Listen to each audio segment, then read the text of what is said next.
나오신 성도 여러분들 환영하고 축복합니다. 우리 이 시간 서로를 축복하면서 함께 예배 자리로 나아가면 좋겠는데요.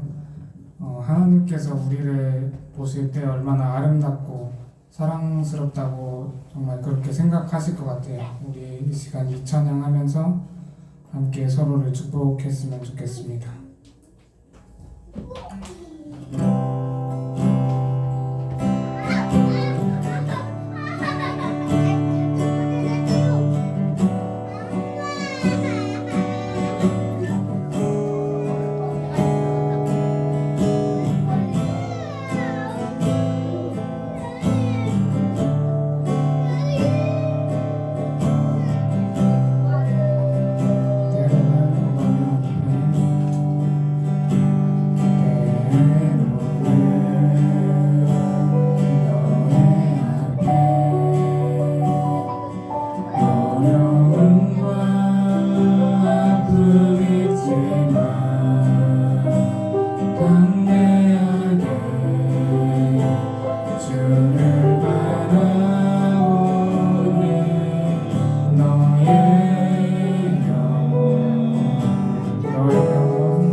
우리 이 시간 박수 치면서 신나게 나의 등지에서 찬양하겠습니다.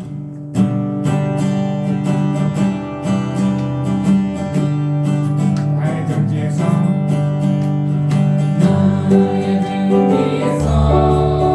나를 도우시는 주 나의 인생 길에서 지치고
주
안에서 내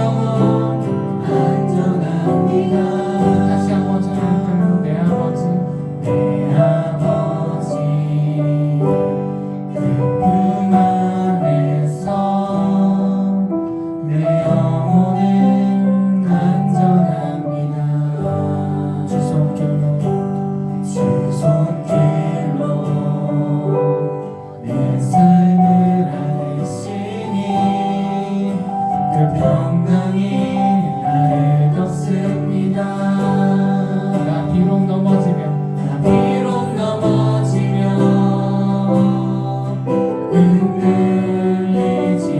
흔들리지만 주의 안에 거하며 나를 붙드시니 내 생각을 주께로 돌리고 주시는 평강의 옷을 입습니다. 주 약속 안에서 내 영혼 평안해. 내 뜻보다 크신 주님의 계획 하실래. 두려움 다 내려놓고 주님만을 지혜. 주 안에서 내 영혼. 우리 손에 들고 찬양해 볼까요? 주 약속 안에서 주 약속 안에서 내 영혼 평안해. 내 뜻보다 크신 주님의 계획 하실래. 두려움 다 내려놓고 주님만을 지혜. 주 안에서 내 영혼 안전합니다. 주 약속 안에서 주 약속 안에서 내 영혼 평안해. 내 뜻보다 크신 주님의 계획 하실래. 두려움 다 내려놓고 주님만을 지혜. 주 안에서 내 영혼 안전합니다. 이 시간 기도로 예배 자리로 나가겠습니다. 주님의 계획과 약속, 또 주님 나를 통해 계획하신 일 다 알 수 없지만 주님 그 계획을 위해서 인해서 내가 주님 앞에 나아가기 원합니다. 주님 예배 자리로 나왔습니다. 우리의 영혼을 우리의 마음을 인도하여 주시옵소서. 우리 다 같이 기도함으로 예배 자리로 나가겠습니다.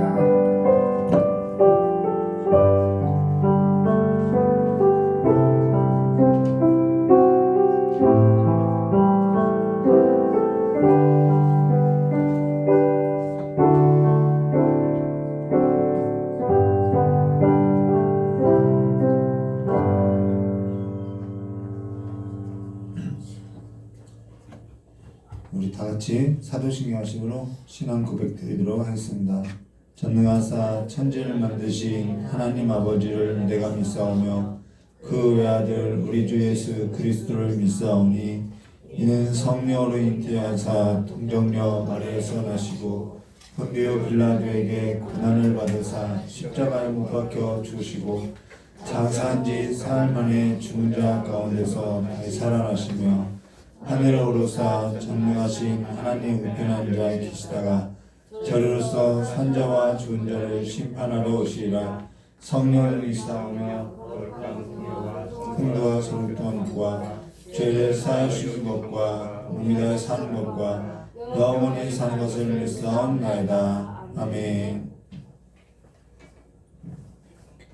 우리 찬송 326장 다 같이 부르도록 하겠습니다.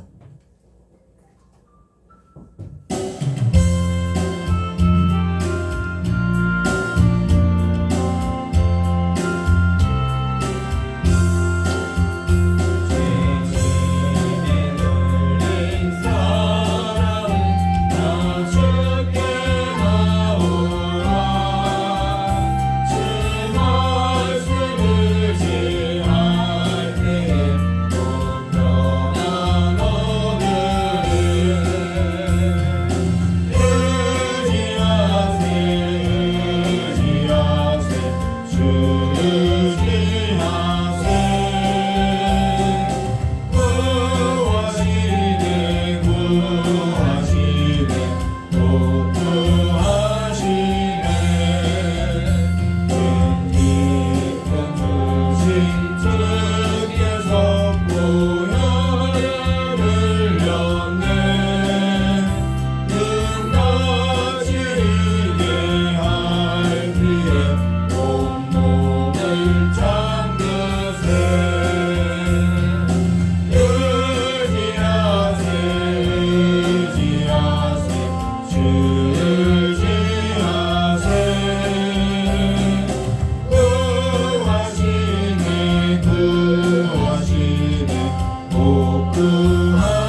의지하세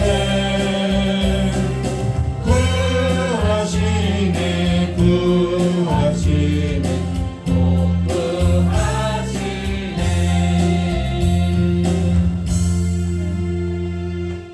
우리 오늘 함께 나눌 하나님 말씀은요, 마태복음 5장 33절에서부터 48절인데요 37절까지만 우리 함께 교도하도록 하겠습니다. 마태복음 5장 33절부터 37절까지만 우리 교도하도록 하겠습니다.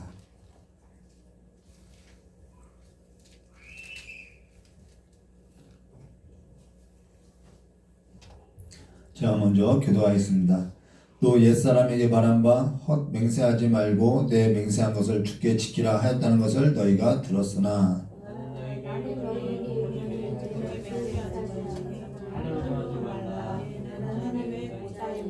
땅으로도 말라 이는 하나님의 발등상이며 예루살렘으로도 말라 이는 큰 임금의 성임이요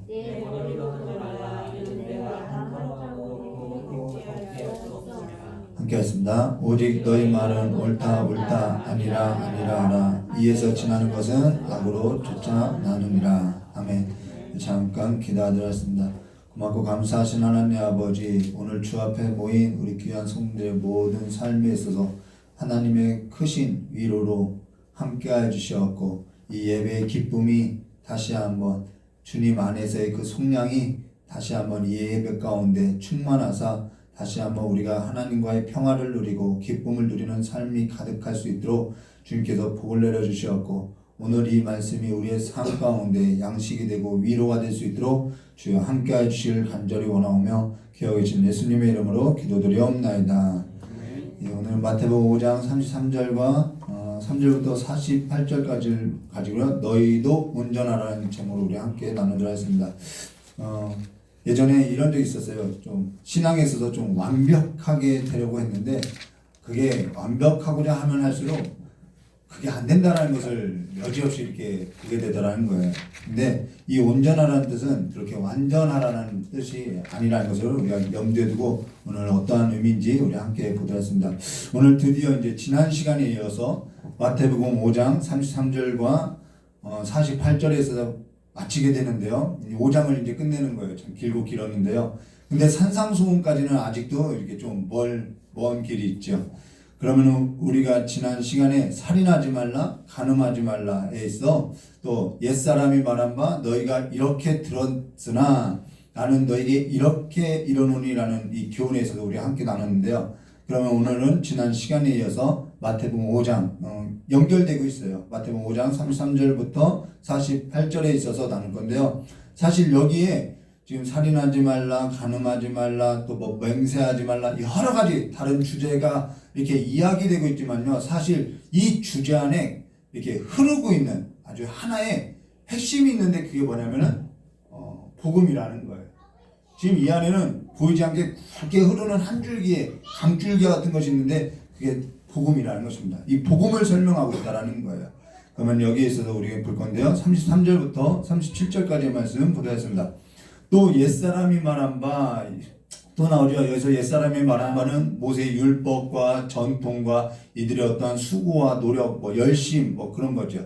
또 옛사람이 말한 바 헛 맹세하지 말고 내 맹세한 것을 주께 지키라. 이거 교회 안에서도 자주 서운한 것 있으면 갚아라 이런 의미로서 자주 이야기되고 있어요. 하였다는 것을 너희가 들었으나 나는 너에게 이르노니 도무지 맹세하지 말지니 하늘로도 하지 말라 이는 하나님의 보좌이며 땅으로도 하지 말라 이는 하나님의 발등상이요 예루살렘으로도 하지 말라 큰 임금의 성이며 내 머리도 하지 말라 이는 우리 이렇게 하죠. 내가 이렇게 찍는다고 이렇게도 이렇게 이야기하죠. 근데 내 머리로도 하지 말라 이는 내가 한 터럭도 희고 검게 할 수 없음이라. 오직 너희 말은 옳다 옳다 아니라 아니라 하라. 이에서 지나는 것은 악으로부터 나눔이라 라고 이렇게 말씀하셨어요. 여기 예수님께서 나는 너에게로는 도무지 맹세하지 말지니 라고 이야기했어요. 그러면 성경이 맹세하지 말라고 하느냐? 아니요, 맹세하라고 하고 있어요. 근데 왜 예수님은 왜 하지 말라는 거예요? 여기 맹세라는 것은 우리가 기억할 것이 있는데요. 이 맹세라는 것은 우리에게 구속을 이루어진다라는 거예요. 우리에게 구속을 이루어진다라는 거예요. 맹세는 중요하다라는 것이죠. 신명기서 10장 20절 말씀 보시면은 내 하나님 여호와를 경외하며 그를 섬기며 그를 의지하고 그의 이름으로 맹세하라고, 성경은 분명히 그의 이름으로 맹세하라고 이야기하고 있어요. 하나님도 창세기 9장에 가서는 노아 홍수 이후에 내가 다시는 물로 세상을 심판하지 않겠다라고 맹세하고 있어요. 그래서 성경에서 이 맹세는요 굉장히 중요한데요. 이 맹세는 무엇과 하면 우리의 구원과 구속과 매우 밀접한 관련이 있다라는 거예요. 이 맹세는요. 그리고 다니엘도요 포로로 끌려갔을 때 뜻을 정하여 라고 이야기하고 있어요. 또 성경에는 이 맹세가 너무나 중요한데 다니엘도 그렇지요. 저와 여러분도 연약하여서 할 수 없을 때, 여기 기억할 것이 뭐냐면 우리도 연약해서 할 수 없을 때 뭐냐면은 서원도 하고요, 맹세도 하고요, 또 매년마다 다짐도 하죠, 결단도 하죠. 이 신앙에 있어서는 이 맹세라는 건 좀 매우 중요한 영역이 있다라는 거예요.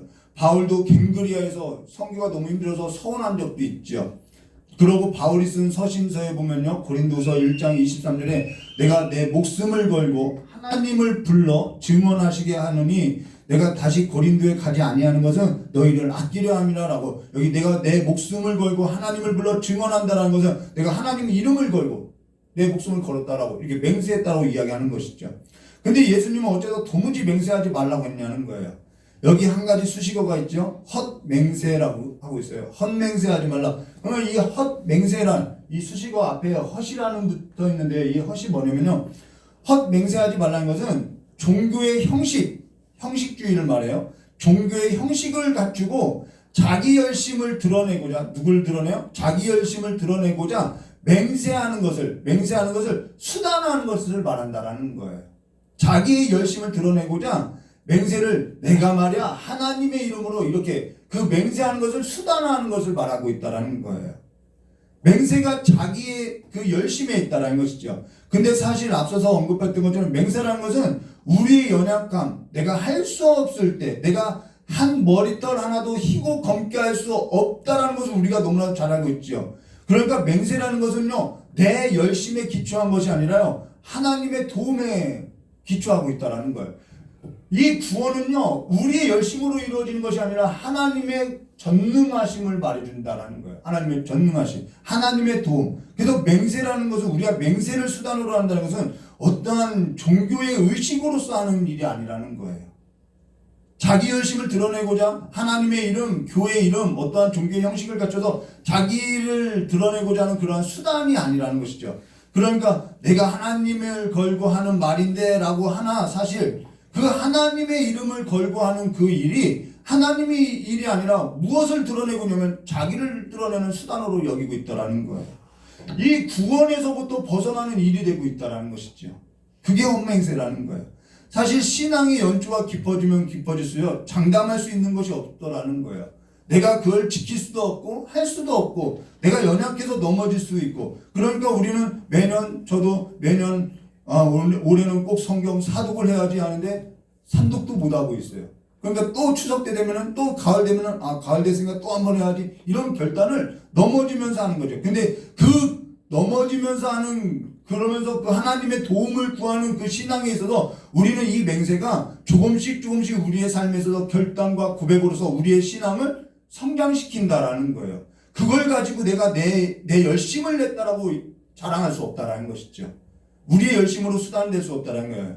구원이라는 것은, 그래서 이 맹세라는 그 기본적인 그 본질에 있어서는 우리의 열심이 아니라, 우리의 결단이 아니라 하나님의 도움을 구해서 우리가 행한다라는 것이죠. 그래서 이 구원도, 이 맹세도 하나님의 도움으로서 우리에게 구원이 왔다라는 것을 이 맹세가 가장 우리에게 설명하기 좋은데, 이걸 가지고 자기를 드러내고 있다라는 거예요. 그 일을 하지 말라는 거죠. 그러니까 맹세를 했냐 안 했느냐의 문제가 아니라는 거예요. 자, 그러고 나서 38절 말씀 보도록 하겠습니다. 여기는 여러 가지 주제가 나오는데요. 38절부터 42절까지 여러 가지 주제가 있어요. 근데 볼게요. 38절. 또 눈은 눈으로, 이는 이로 갚으라 하였다는 것을 너희가 들었으나, 여기 너희가 들었다는 것은 한 번 들었다는 것이 아니라 이들의 삶이 되었다라는 거예요. 이들이 오랜 기간 듣고 살아서 이것이 눈은 눈으로, 이는 이로 갚아하면 돼, 보복하면 돼, 이것이 그냥 삶이 되었다라는 거예요. 또 눈은 눈으로, 이는 이로 갚으라 했다는 것을 너희가 들었다라는 것은 그런 의미죠. 그러면은 이들이 어디 성경 구절로 이렇게 들었느냐? 이것도 성경에 나와 있어요. 신명기서 19장 21절. 내 눈이 국률이 여기지 말라. 생명에서 생명으로, 눈에는 눈으로, 이에는 이로, 손에는 손으로, 발에는 발로. 이거 보복하라는 것 같아요.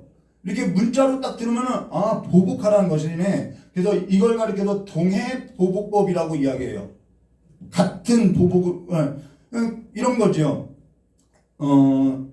단호 가만히 있지 말고 할 말 있으면 하라고. 왜 가만히 참고 있냐고 이야기해요. 또 갚을 거 있으면 다 갚으라고. 저 사람이 한 소리 하면 난 10마디는 해야 한다고 이렇게 말하는 경우들이 있어요. 이걸 뭐라고 하면 동해보복법이라고 하는 거예요. 눈에는 눈, 이에는 이 이렇게 말하고 있어요. 레위기에도 나와 있어요. 레위기 24장 20절. 상처에는 상처로, 눈에는 눈으로, 이에는 이를 갚으라고 나와 있죠. 남에게 상해를 입은 그대로 그에게 그렇게 할 것이며 라고. 상해 입은 그대로 하라고 나오고 있다는 거예요. 근데 문자로 보면 이것이 보복하라, 갚으라라는 얘기로 보여지고 들린다라는 거예요. 근데 예수님께서는 보복하지 말라고 이야기하고 있다는 거예요. 전에 이런 얘기를 한 적이 있는데요. 예수님께서는 본래 의미에 있어서 교훈하고자 한다라는 거예요. 이 문자를 본래의 의미로서 지금 전하고 있다는 것이죠. 여기 보복하라는, 그러면 여기 그 진짜 본래 의미는 보복하라는 얘기가 아니라는 것이죠. 그러면 이게 무슨 의미냐면요. 눈은 눈으로, 이는 입을 갚으라는 얘기가 아니라 첫사람 안에서 죄로 오염된 그 모든 사람들의 감정이라는 것은 어떠한 감정이냐면은, 우리가 죄로 오염된 그 감정은 어떠한 감정이냐면요. 우리의 의에서 나는 것이 아니라요. 한마디 말하면은 10마디 갚아주고 싶은 것이 우리의 마음이라는 거예요. 첫사람 안에서 죄로 오염된 그 모든 사람의 감정이라는 것은 한 대 맞으면은 한 2대, 3대 때리고 싶은 것이 사람의 감정이라는 거예요. 지려고 하지 않지요. 근데 이들은 이럴 때, 그래서 이들은 어떻게 하면, 그럼 어떻게 보복해야죠? 이빨 하나 부러졌어요. 그럼 어떻게 보복해야죠? 이때는 이렇게 보복하고, 저럴 때는 저렇게 보복하고, 이러한 조항들이 있었다라는 거예요. 눈을 쳤어? 얼만큼 찢어졌니? 그러면 너는 이 정도의 강도로서 때리면 돼. 이걸 다 조항으로 했다라는 것이죠. 눈을 쳐서 다친 정도가 이러면은 이렇게 보복하고, 이러한 조항 등을 두고 보복하고 갚게 해놨다라는 거예요. 근데 사실 이거는 갚으라는 얘기가 아니라 본래 의미를 못 알아들어서 그렇게 말귀를 알아들었는데 못 알아들었다라는 거예요. 하나님의 구속은요, 보복에 있는 것이 아니라는 거예요. 맹세와 지금 보복에 관해서 이야기인데, 하나님의 그 구원은 보복에 있는 것이 아니라는 것을 이야기해주고 있다는 거예요. 눈에 그 말은 그 이상 갚지 말라는 얘기로서 이야기하고 있다는 것이죠. 사람의 그 악한 본성대로 죄로 오염됐으니까 이렇게 하지 않으면 어떻게 하는 거? 더 할 거라는 거예요. 그로 인해서 39절에 이렇게 말하고 있어요. 나는 너에게로니 악한 자를 대적하지 말라고 이야기하고 있어요. 누구든지 내 오른쪽 뺨을 치거든 왼편도 돌려대며, 이게 악한 자를 대적하지 말며 하며, 누구든지 내 오른쪽 뺨을 치거든 왼편도 돌려대며 하는데, 자, 이쪽이 오른쪽이죠. 오른쪽 뺨을 제가 맞으려면은 상대는 왼손으로 쳐야 하는 것이죠. 그럼 제가 왼쪽 뺨을 맞으려면은 상대는 오른손으로 치게 되어 있다는 거예요. 왜 왼쪽 뺨을 돌려대라고 이야기했냐면요. 이들의 개념에서 오른손은 어떠한 손이냐면요. 굉장히 거룩한 손이라는 거예요. 거룩한데 쓰임받는 손이 오른손이라는 거예요. 이들의 개념에. 왜 이들의 개념에 오른손이 중요하냐면요. 레위기 8장 1절부터 36절에 보면은 제사장의 위임식이 나오는데요. 23절 말씀 보시면 이렇게 말씀하세요. 모세가 잡고 그 피를 가져다가 아론의 오른쪽 깃뿌리와 그의 오른쪽 엄지손가락. 왜 손가락이라고 하냐면 엄지손가락이면 이 손을 대표한다는 거예요. 그리고 그의 오른손 엄지발가락에 바르고, 오른쪽 깃뿌리, 오른쪽 엄지손가락, 오른쪽 엄지발가락, 이 손으로 하는 것이 얼마나 많은지 몰라요. 이거는 또 발로 걷는 것이 얼마나 많은지 몰라요. 이것은 신체를 대표한다라는 의미라는 거예요. 신체 전부를 말한다는 거예요. 지금 하나님께서, 그 전능하신 하나님께서 하나님의 그 구원으로서 너희를 택해서 너희 몸을 하나님의 구속받은 몸으로서, 하나님 앞에 쓰여질 몸으로서 내가 위임하고 기름 부었다라는 거예요. 그런데 그 오른손으로 뭐 한다는 걸? 보복하냐는 것이죠. 이거는 반대의 역설의 메시지가 있다라는, 오른쪽 뺨을 치면은 왼쪽 뺨을 돌려대라는 것은 이들이 오른손으로 칠 때는 이들의 오른손은 뭐냐면은 내가 하나님의 그 전능하심으로써 내가 택함 받아서 구속함을 받아서 하나님 앞에 귀하게 쓰여진 이 손인데 이 손으로 뭐 하는 거예요? 보복하는 행위라는 거예요. 그걸 깨닫게 하기 위해서 왼편도 돌려대라고 말하고 있다라는 거예요. 그러면서 우리 몸이 하나님께 속량받은 자로서 그의 피로써 이 피로써 받은 거죠. 그의 피로 속량받은 몸으로서 하나님께 드려질 거룩한 손과 발인데 그걸 가지고 거짓된 정보를 듣고 헛맹세를 하고 손을 들어서 보복하는 일을 하고 있다라는 거예요. 그래서 왼편을 돌려대라는 것은 어떠한 의미냐? 그런 거 하지 말라는 것이죠. 그 몸을 가지고 속량받은 몸을 가지고 보복하는 일에 쓰임받는 것이 말이 되겠느냐 이 말이라는 거예요. 그리고 40절에요. 또 너희를 고발하여 속옷을 가져가고자 하는 자에게 겉옷까지 가지게 하며라는 것은 이들에게 있어서 겉옷은 어떠한 의미냐면요. 겉옷에다 이렇게 겉옷이 이제 푸대자루처럼 이렇게 생겼는데요. 우리 사모님이 주일날 입고 온 그 옷처럼 이렇게 원통형이에요. 이렇게 원통형. 근데 이 밑에다가 숯을 달아요. 이렇게 숯을 쭉 달아요. 원피스예요. 숯을 다는데 이 숯에다가 613개의 율법의 말씀을 적는다라는 거예요. 그러면은 이들이 겉옷을 빼앗긴다는 것은요, 이들이 지키고 살아가는 그 모든 삶의 의미를 다 빼앗긴다는 의미가 있다라는 거예요. 완전한 황무함을 말한다는 것이죠. 하나님께 삶을 드린 그 삶의 전부를 빼앗긴 것을 말해준다는 거예요. 가령 이런 의미예요. 가령 창세기 19장 1절과 38절에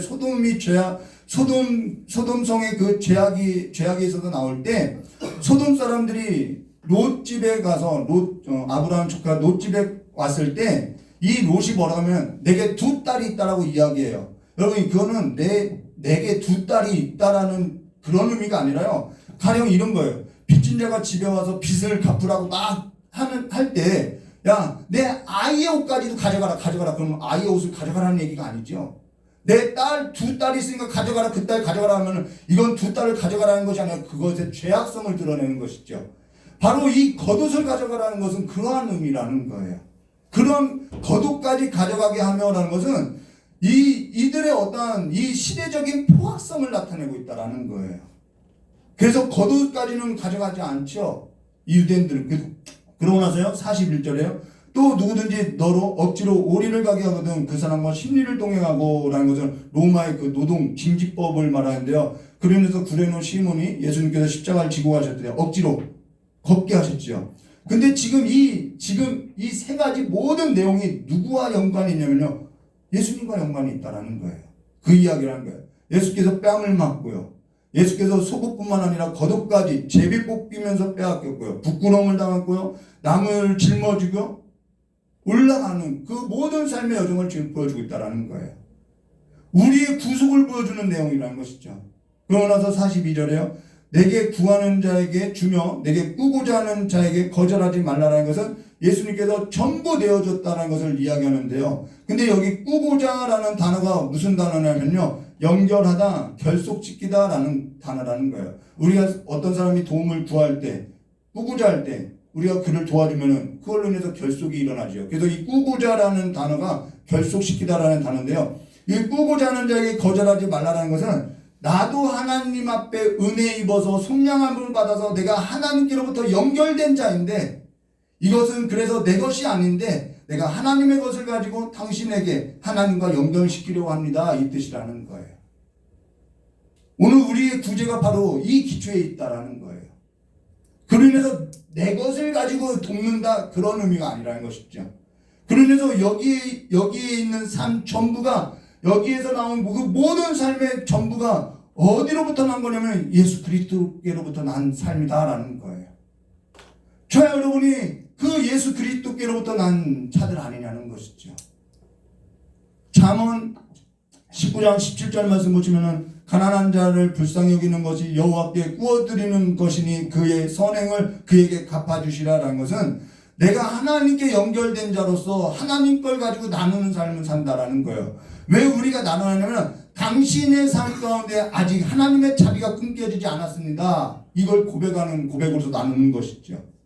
구제가 내 열심으로 드리는 수단이 아니라는 거예요. 내가 뭔가 더 하나님께로부터 얻으려고, 하나님은 열을 얻으려고 하는 그러한 수단이 아니라는 것이죠. 하나님의 자비에 있어서 내가 하나님의 자비에 있어서 하나님과 연결되었고 당신의 삶 가운데도 하나님의 자비는 아직 끊어진 것이 아닌가. 그렇기 때문에 우리는 구제하는 거라는 것이죠. 그 삶을 보여준 것이 누구냐면 예수 그리스도라는 거예요. 그러면서 43절과 44절의 말씀에 보시면 이렇게 나오죠. 또 내 이웃을 사랑하고 내 원수를 미워하라 하였다는 것을 너희가 들었으나 나는 너에게 이르노니 너희 원수를 사랑하며 너희를 박해하는 자를 위하여 기도하라는 거예요. 여기 중요한 것이 있죠. 여기 내 이웃을 사랑하고 내 원수를 미워하라고 했다라고 이들이 들었다는 거예요. 그럼 이건 어디 성경 말씀을 가지고 이야기한 거냐면 레위기 19장 18절 말씀이죠. 원수를 갚지 말며 동포를 원망하지 말며 내 이웃 사랑하기를 내 몸과 같이 사랑하라. 나는 여호와니라. 여기 원수를 갚지 말며라고 했는데요. 여기 원수를 갚지 말며에 있어서 야 원수 갚지 말라고 했지 원수를 사랑하라고 했냐? 원수를 미워하지 말라고 했냐? 그러니까 내 이웃을 사랑하고 내 원수를 미워하라 했다는 것을 이들은 그렇게 가르쳐왔다는 거예요. 그들은 그렇게 듣고 살아왔다는 것이죠. 이들이 이와 같이 들어왔다라는 거예요. 근데 44절에 나는 너에게 이르노니 너희 원수를 사랑하며 너희를 박해하는 자들을 위하여 기도하라 라고 말하고 있습니다. 그러고 나서 45절과 47절에 이같이 한즉 하늘에 계신 너희 아버지의 아들이 되리니 여기서 아들이라는 개념이 나와요. 그리고 나서 이는 하나님이 그 해를 악인과 선인으로 비추며 비를 의로운 자와 불의한 자에게 내려주심이라. 너희가 너희를 사랑하는 자를 사랑하면 무슨 상이 있으리요 세리도 이같지 아니하냐. 또 너희가 너희 형제에게만 무난하면 남보다 더 나은 것이 무엇이냐. 이방인들도 이같이 하느니라 라고 이야기했어요. 그럼 여기서 원수, 악인, 불의한 자 이거 다 누구를 말하는 걸까요? 여기에 있어서 악인과 불의한 자, 여기에 있어서 세리, 이방인, 여기에서 누구를 말하냐면요. 여러분이라고 하면은 좀 기분 상할 것 같아서 여기 있는 저 자신이라고 할게요. 여기서 원수, 악인, 불의한 자, 죄인, 이방인은 전부 저 자신을 말한다라는 거예요. 저 자신이 저를 위한 삶을 살았고요. 저 자신이 저를 위하여 하나님도 수단으로 했었고요. 하나님께 있어서는 원수였고 악인이었고 불의한 자였고요. 육체로는 이방인이었다라는 거예요. 근데 그 해를 비추시고 비를 내리시고 원수된 자를 위해서 중보하여 주시고 기도하시고 지금 오늘 우리의 삶에 있어서 보복하지 않고 내가 너를 심판하지 않겠다는 그 맹세로서 오늘 우리가 구원받았다는 것을 이렇게 이야기하고 있다는 거예요.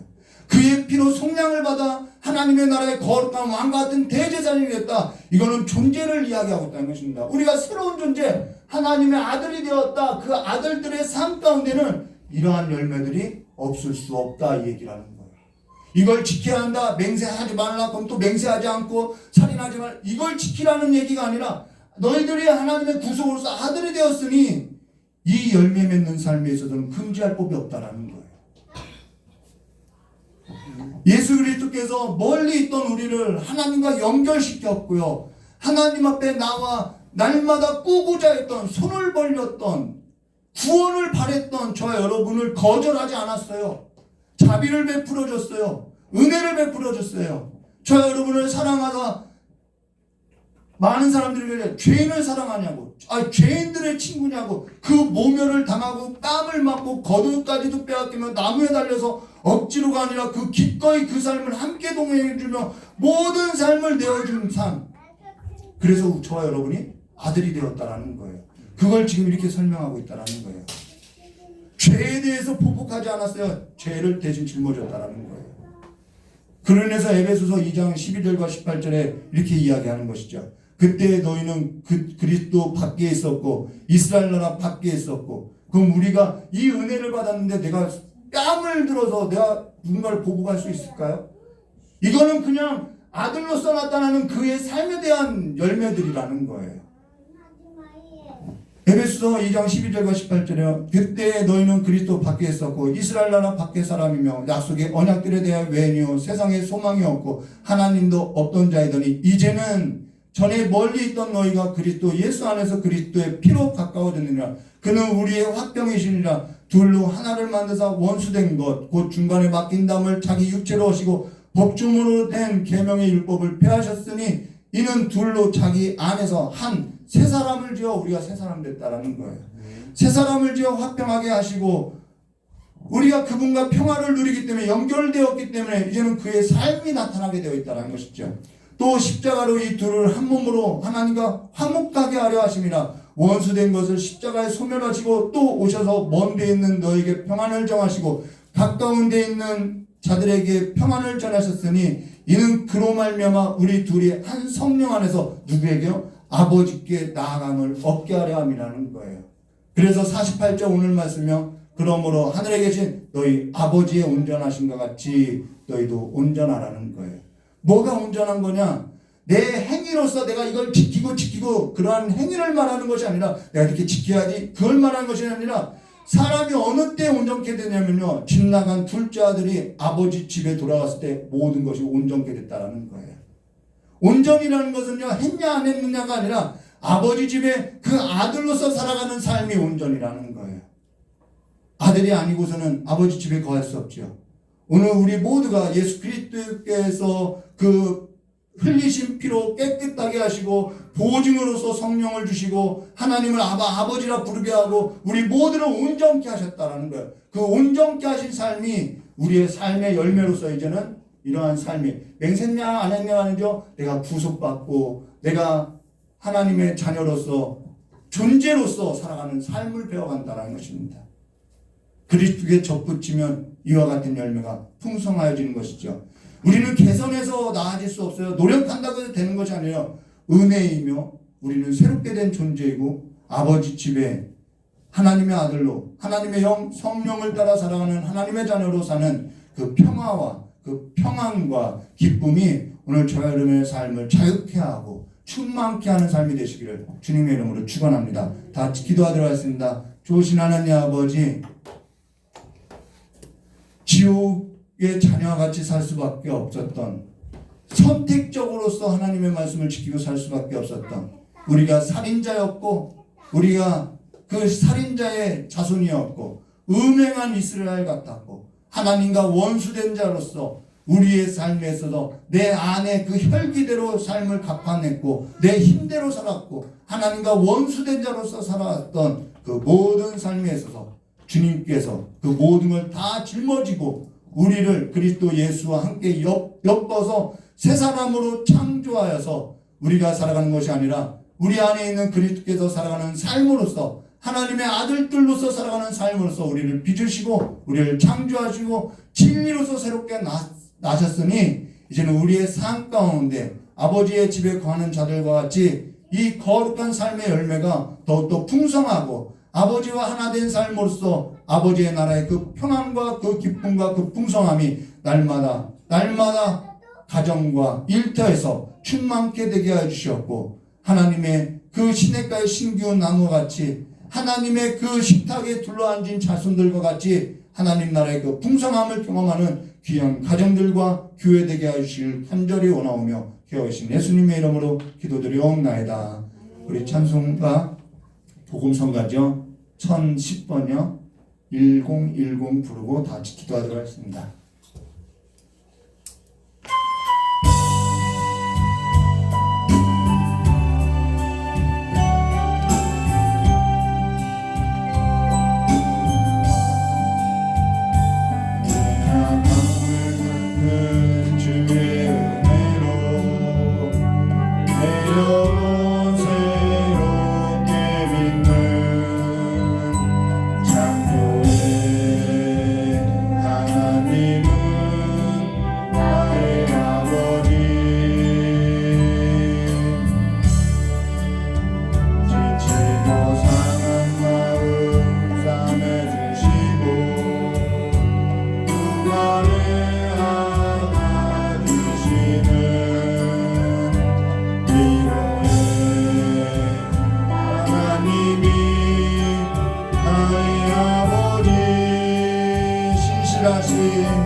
신실하신 하나님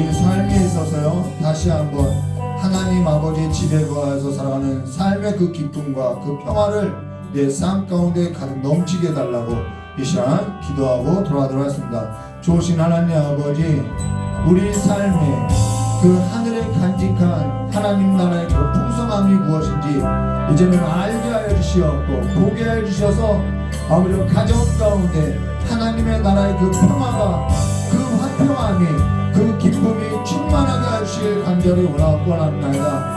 우리의 삶에 있어서 하나님의 이 구속하심이 하나님의 이 인자심이 그 하나님의 신실하심이 아침마다 새롭게 하여 쓰시고 하나님의 그 복들이 가정을 회복시키고 아버지 일터를 회복시키고 이 교회를 회복시키고 사회를 회복시키는 삶이 될 수 있도록 주여 역사해 주시길 간절히 원합니다.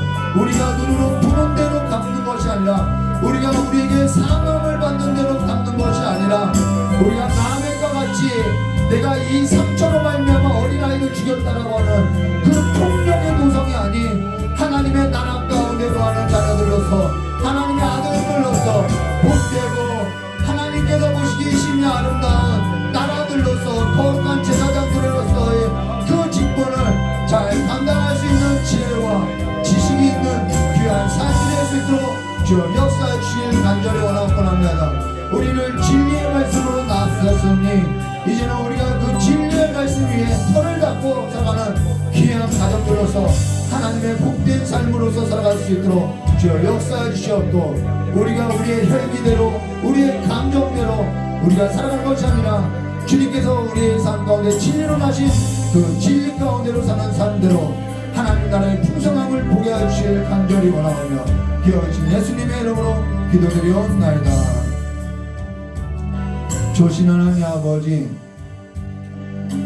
첫사람의 자손이 살인을 저지르고 그 후대의 자손이 어린아이 작은 상처로 말미암아 어린아이를 죽인 것을 자랑으로 삼았던 그 폭력의 도성, 그와 같은 도성에서 살아가는 것이 아니라 우리가 거기로부터 하나님의 부름을 받고 나왔사오니 이제는 그리스도의 의, 하나님의 의, 우리가 하나님의 그 진리의 말씀으로서 난 자들이 오니 이제는 우리가 그 진리 가운데 행하는 자들로서 그리스도의 반석 위에 세워진 하나님의 자녀들로서 하나님 나라의 그 풍성한 복을 아버지 하나님과의 그 평화를 누리는 그 평화가 가정 가운데 우리의 삶 가운데 더욱 넘쳐서 하나님의 이 나라를 이루고 하나님의 열매가 가득한 삶이 될 수 있도록 저 역사해 주시길 간절히 원합니다. 주님 앞에 설 때 열매 없는 자들로서 부끄러움 당하지 않고 온전히 그리스도의 자녀들과 같이 하나님의 아들들과 같이 하나님께서 우리에게 맺게 하신 그 열매가 우리의 삶 가운데 풍성하고 넘쳐나는 삶이 될 수 있도록 저 역사해 주시옵고 오늘 하나님 앞에 나와서 예배한 우리 귀한 성도들의 모든 가정이 하나님의 열매 하나님의 나라의 그 풍성함이 가득 넘치는 삶이 될 수 있도록 주여 복 내려 주시길 간절히 원하오며 기어오신 예수님의 이름으로 기도드리옵나이다. 우리 주님 가르쳐 주신 기도로서 수예배 마치도록 하겠습니다. 하늘에 계신 우리 아버지여, 이름이 거룩히 여김을 받으시오며 나라의 임하옵시며 뜻이 하늘에서 이루어진 것 같이 땅에서도 이루어지리라. 오늘날 우리에게 일용할 양식을 주옵시고 우리가 우리의 죄진자를 사하준 것 같이 우리의 죄를 사하 주옵시고 우리를 시험에 들게 하지 마옵시며 다만 악에서 보옵소서.